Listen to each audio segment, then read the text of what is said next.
My name is Ike Borland.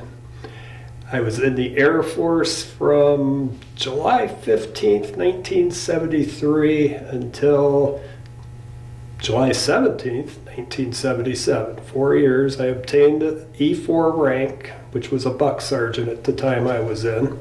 I graduated high school in 1972. And after a year of goofing off, I decided I got to do something. So I joined the Air Force.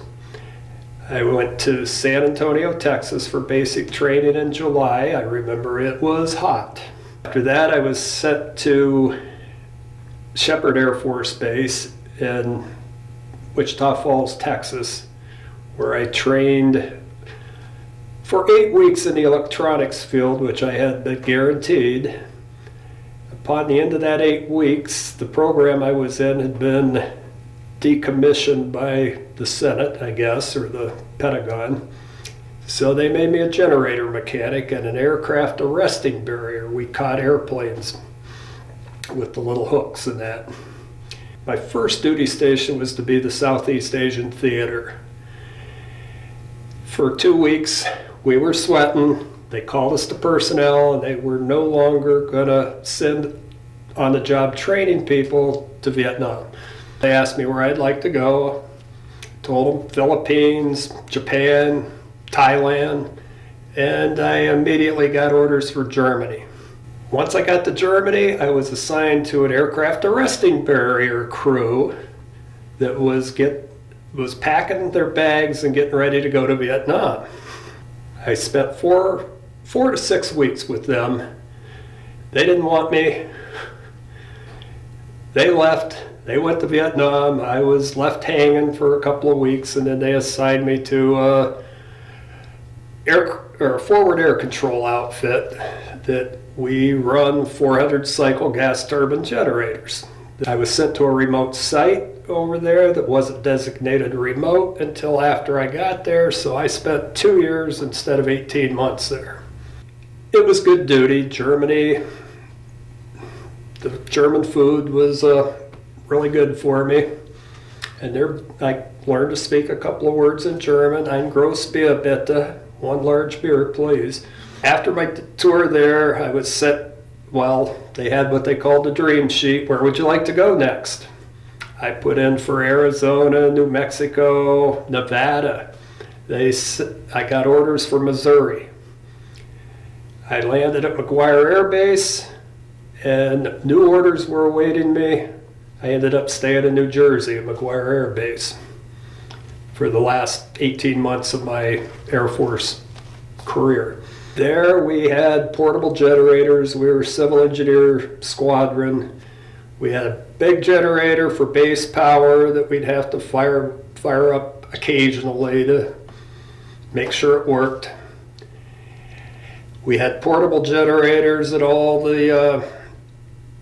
over the base, but mostly for the air traffic control part of the runway. We also had arresting barriers on the runway.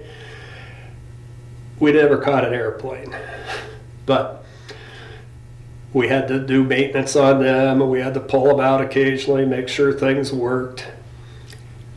I had about 6 months there as a buck sergeant at the time, which is an E4 lowest ranked sergeant in the Air Force. The 2 sergeants that outranked me were shipped out in the next 6 months, and I was NCOIC, the boss of the shop. I had to go to meetings every Monday and every Friday and report on what we did or what we were going to do. I also had to do the airman proficiency reports that were an annual thing for everybody in the outfit. And we had probably 10 to 12 guys assigned to our shop. I enjoyed the duty in New Jersey.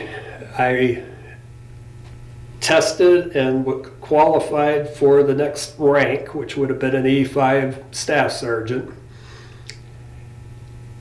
My line number, the date of that promotion would have been September of 1977. And they also give me orders for a remote site where I was married at the time and I couldn't take my wife with me. So I chose not to re-enlist. It was time to settle down, move back to Warren, and here I am. Well, the military makes you grow up in a hurry.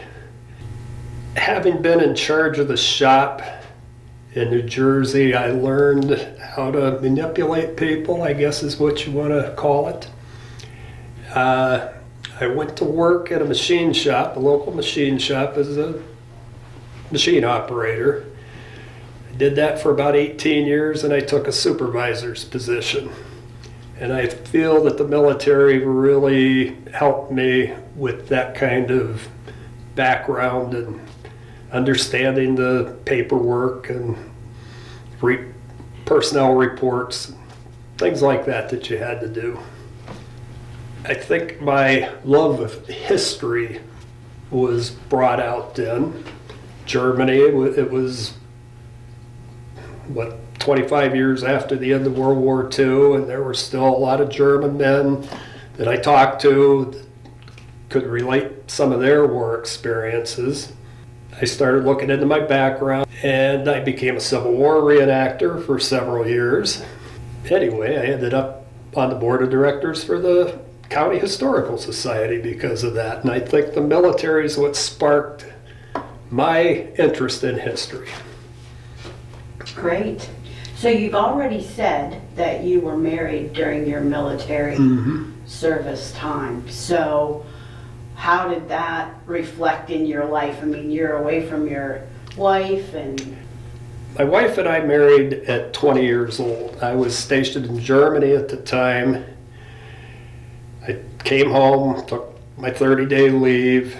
We got married. We did our little honeymoon thing.